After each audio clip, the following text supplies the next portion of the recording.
Madam കല്യാണക്കുറി നോക്കിയിരുന്ന് സ്വപ്നം കാണാണോ? ഓ, പറയുന്ന കേട്ടാത്തൊന്നും ഞാൻ മാത്രം സ്വപ്നം കാണുന്നേന്ന്. എന്റെ അനുകേച്ചി, ഞാനും എല്ലാം ശ്രദ്ധിക്കുന്നുണ്ടേ. മുറ്റത്തെ മാവിന്റെ ചോട്ടിലിരുന്ന് ഫോൺ നോക്കിച്ചിരിക്കുന്നതും പാട്ട് പാടുന്നതും ഒക്കെ ഞാനും കണ്ടു. ഒന്ന് പോടി കള്ളം പറയാതെ. ഞാനൊരു പാട്ടും പാടിയിട്ടൊന്നുമില്ല. ഓ ആ ദേ, ഈ കല്യാണക്കുറി അംബിക മാമി എങ്ങാനും കണ്ടാലേ ഉറപ്പായിട്ട് പ്രശ്നം ഉണ്ടാവും. അമ്മായിയുടെ അമ്മാവന്റെ പേര് വെച്ചില്ലാന്നും പറഞ്ഞ്.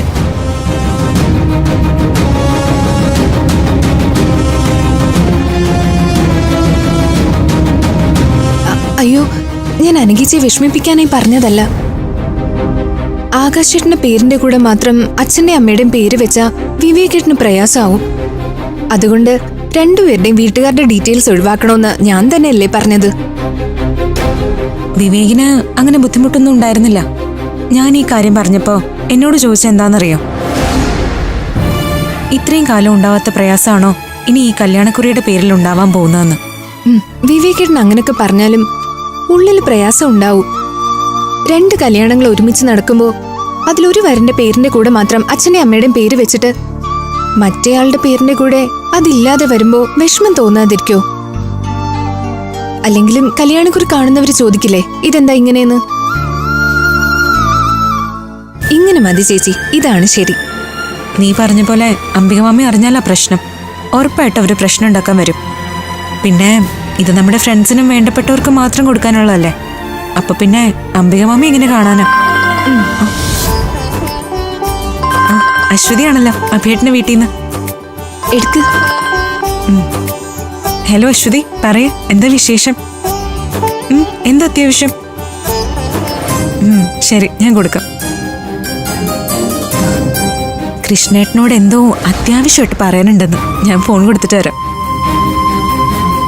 അച്ഛനും മോളും കൂടി ആരും അറിയാത്തൊരു കണക്ഷൻ സെറ്റാക്കിയ ലക്ഷണമാ. ഞാൻ കൊടുത്തിട്ട് വരാം.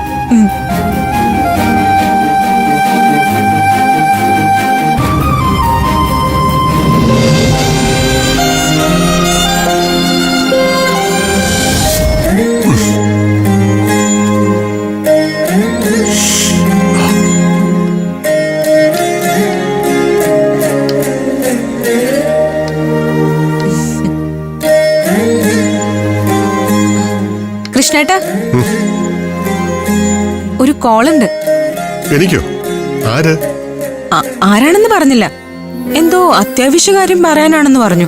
ആണോ? അല്ല, ഇതിപ്പോ ആരാ എന്നെ ഇങ്ങോട്ട് വിളിക്കാൻ? അത് മോളുടെ ഫോണിൽ.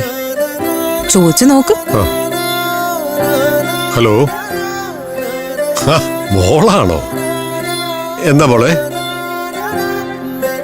എന്താ അത്യാവശ്യം? മോള് കാര്യം പറയും. ആ ശരി, ഞാൻ വരാം. അശ്വതിയാ? മനസ്സിലായി. എന്താ അച്ഛനും മോളും തമ്മിലൊരു ഗൂഢാലോചന? കാര്യം അറിയില്ല. അവൾക്കെന്തോ അത്യാവശ്യമായിട്ട് എന്നെ ഒന്ന് കാണണമെന്ന്. നടക്കട്ടെ നടക്കട്ടെ. എന്തായാലും മഞ്ഞുരുകി തുടങ്ങി. ഇപ്പൊ മോള്, പിന്നെ മോൻ, അത് കഴിഞ്ഞ് ഭാര്യ. എല്ലാരും കൂടി ആയി കഴിയുമ്പോ ഞങ്ങളെ കളഞ്ഞിട്ട് പോവോ? കളഞ്ഞിട്ട് പോവാനോ? ഇപ്പൊ ഇത് എന്റെയും കൂടെ വീടല്ലേ മോളെ. നിങ്ങൾ 5 പേരും എന്റെയും കൂടെ മക്കളും. നിങ്ങളൊക്കെ കൂടെ ഇല്ലെങ്കിൽ എനിക്കെന്ത് ജീവിതമാ? ഫ്ലവേഴ്സ് ഒരുക്കുന്ന കാഴ്ച വസന്തം യൂട്യൂബിൽ പ്രേക്ഷകർക്ക് ലൈവായി കാണാം. ഫ്ലവേഴ്സ് കോമഡിയിൽ ജോയിൻ ചെയ്യൂ, ആസ്വദിക്കൂ.